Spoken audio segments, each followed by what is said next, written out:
Postcards of Walter and Dora Redding from 1909 to 1929 were saved by either Dora or her sister Mabel Landry DuPont, or both. They were passed along to Thelma Redding Hutneck and stowed away in the box in the attic of Thelma's daughter, Carol Hutneck Gogolinski, for many years. The video that follows of those postcards and the written messages on them in their own handwriting gives a glimpse into their lives and the times 93 to 113 years ago. Truly a time capsule uncovered. Walter and Dora were dirt poor, and the times were not easy. There was no internet, TV, or even radio until 1920. The first Model T Ford was sold in 1908. The interstate highway system did not exist, and electricity in homes was not common until the 1930s. Outhouses were still common in the rural areas where they lived, and it would be 1935 before Social Security would become law. The United States entered World War I in 1917, and Walter registered for the draft in 1918 at age 31. Walter's selective service registration in 1918 describes him as 5 feet 4 inches tall, weighing 120 pounds, with dark gray eyes and dark brown hair. He was living on Douglas Street in Uxbridge with Dora and worked as a general laborer for A.M. Seagrave on Richardson Street in Uxbridge. We know that Walter Henry Landry was born in Woonsocket, Rhode Island on January 19, 1887. Dora Landry Redding was born in Mapleville, Rhode Island on November 17, 1887. They were married by the town clerk and justice of the peace in Uxbridge, Massachusetts on January 30, 1906. He was 19 and she was 18. They had 10 children over the next 18 years, but only 5 would survive more than 2 years. Dora Angeline was born on June 17, 1906, and lived just 2.5 months. Alice Victoria was born a year later on June 25, 1907, but only lived 1 year. Ida was born on August 23, 1909, and died the next day. Dorothy was born on January 23, 1912, and lived 85 years before passing in Las Vegas, Nevada. Agnes Olive came next on September 2, 1914. She died 2 years later. Cecile Ora was born on August 8, 1915, and died at age 62. She is buried at St. Mary's Cemetery in Uxbridge. My dad, William, was born on September 17, 1917, and died at age 60. He is also buried at St. Mary's Cemetery in Uxbridge. Then came Henry, who was born on October 11, 1919. He died at age 56 and is buried with his siblings at St. Mary's Cemetery in Uxbridge. Thelma was next. She was born on July 24, 1923, and lived for 53 years. She, too, is at St. Mary's Cemetery. Finally, Ernest was born on November 12, 1924, and died at birth. The postcards tell us they lived in Glendale, Rhode Island, Uxbridge, Becket, Watertown, and Newton, Massachusetts between 1909 and 1913, and they were back in Uxbridge in 1914. We know he worked in the Becket basket shop from 1910 to 1911, and suspect that he worked for American Woolen Mill on Heckler Street in Uxbridge, which is now the site of the DPW. They lived in mill housing across the street from the mill. We also believe that he worked for Etna Mills in Watertown, since postcards are addressed to them at the Etna House in Watertown, again mill housing.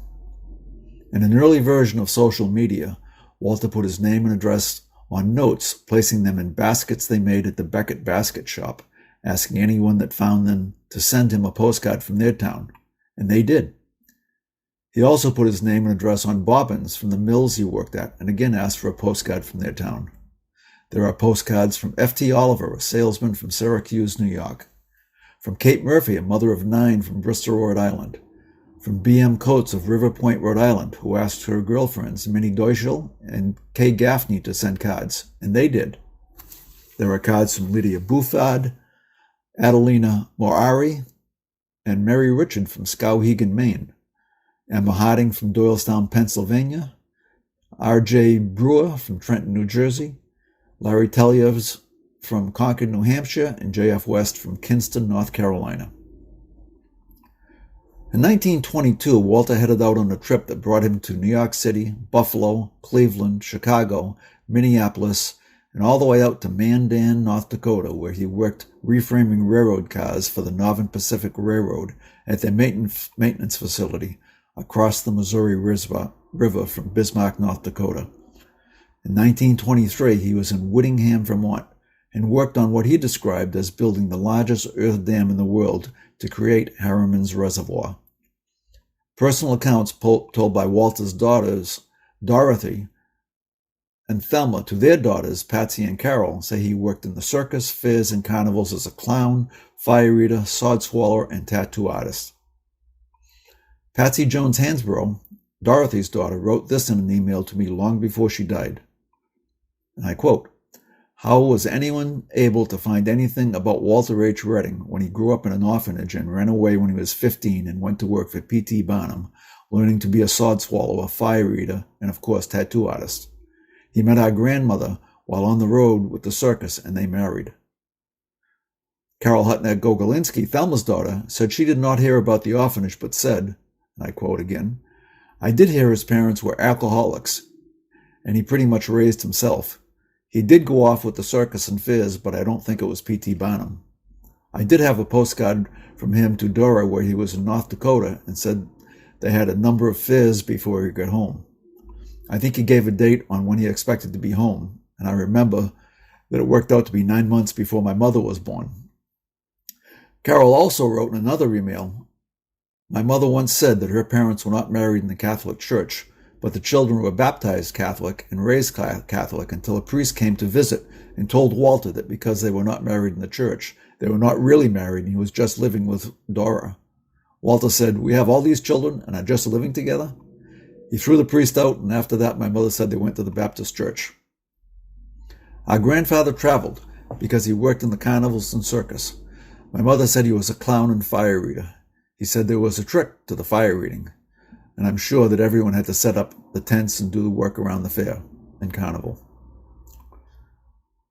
Carol also said that Walter was quite sickly most of his life. It was thought that he had ulcers. My mother said in the end he was consuming a box of baking soda a week. She said it did in his kidneys, and that's why he died. Walter died in 1940 at age 53. Dora died 11 years later in 1951. They are buried in Prospect Hill Cemetery in Uxbridge, Section 77, Row 5, Lot 92. It is ironic that my dad's trucking company was less than a quarter of a mile away from the cemetery on Depot Street, where he died. Some of the postcards in the video that follows were addressed but never mailed. Some of the postcards must have been mailed in an envelope because they are not addressed. At the end of the video, there is a clip of Walter and Dora walking near their house and a tip of the hat by Walter.